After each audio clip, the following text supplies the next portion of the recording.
Tonight in a Friday Finnerty Files, apparently Venezuela is thinking about putting up a statue of Donald Trump because he rid the country of dictator Nicolas Maduro. I literally think they're going to put up a statue to President Trump, and I'm not being, it's not a political statement, it's an actual thing. So. That would be a great honor. No, but forget that. When are they going to do the statue? That is so funny. These cabinet meetings are so long. They're like 11 hours apiece. That's just genuine. Like Doug Burgum spoke for a while, and then he said, yeah. But back to the statue. Like bronze? We talking gold? What are they going to do? When are they going to do it? Where's it going to be? That was yesterday's cabinet meeting. Again, these are televised for the first time in history, thanks to Donald Trump. Imagine Joe Biden televising one of these. Remember when Jill ran the cabinet meeting and everyone was like, this is progress. No, it's because Joe has no brain anymore, okay? Another funny moment, Donald Trump swapped out his fancy pen for a Sharpie, but whatever you do, don't say the word Sharpie. So this pen is very inexpensive, but it writes well. I like it. But I can't have the pen the way it was. You know what it is. I don't want to give too much publicity, but they do treat me well, Sharpie. I could do like Biden did, you know? See him say it? Give it to somebody else to sign, or an auto pen, or maybe sign it separately in another room, but I can't use your pen. Yes, this is Well, I can make it nicer. I said, what can you do? He said, I'll paint it black. I said, that's nice.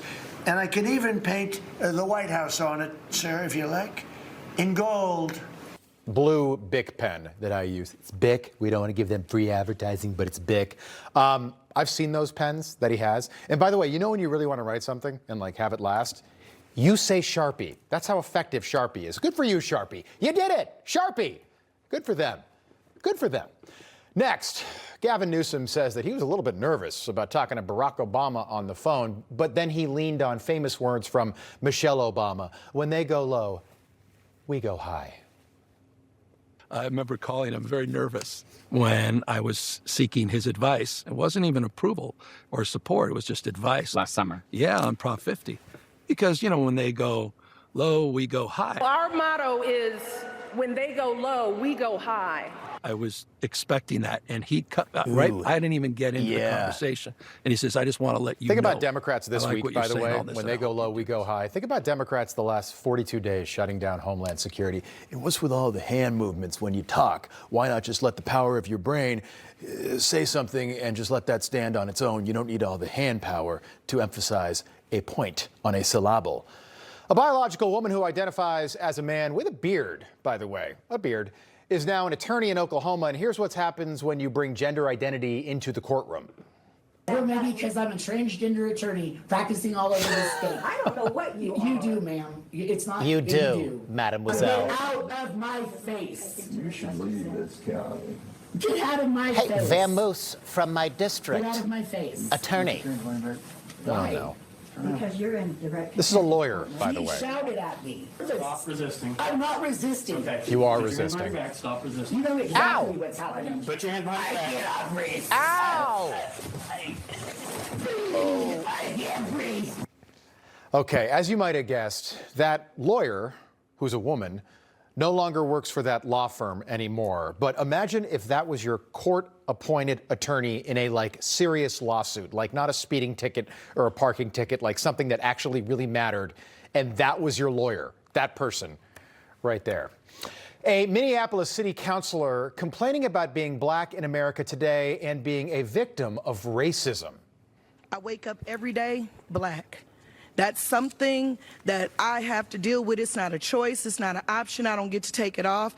I don't get to choose absolutely anything different. But I still have to fight institutionalized racism in my community and in my home here in the state of Minnesota on a day-to-day basis. If I wanted to sit here and talk about the disenfranchisement of what has happened to black folks here in America, I tell everybody to empty their pockets and strip their clothes off for the cotton that my ancestors picked. Just for the record, by the way, it was Abraham Lincoln, a Republican president, who freed the slaves, and it was Democrats who fought a war. Millions or thousands, hundreds of thousands of Americans died to fight that war. It was Democrats who fought on behalf of slavery. Think about that, Democrat city councilwoman. This was one of my favorite moments yesterday. I love this. The Red Sox are 1-0.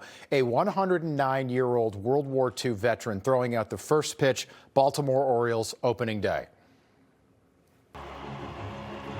This gentleman Just an American hero, All right, 109 Arthur, years old. It's your pitch. Look at this. The guy throws a strike. He's 109 years old, meaning when he was 90, he could be like, 20 years from now, I want to throw out the first pitch at an Orioles game. God bless this gentleman. Thank you for your service. Now look at Dr. Fauci trying to throw out a first pitch. Remember this? Here he is with a mask on. It's Tony. A Tony Baloney. Yeah, Tony. He took his mask off, by the way, when he sat in the stands. That was in the middle of the pandemic, proving that it was all just for show. Tony Fauci, the Faucinator. Information. Truth. Is freedom. Is Newsmax. It's real news for real people.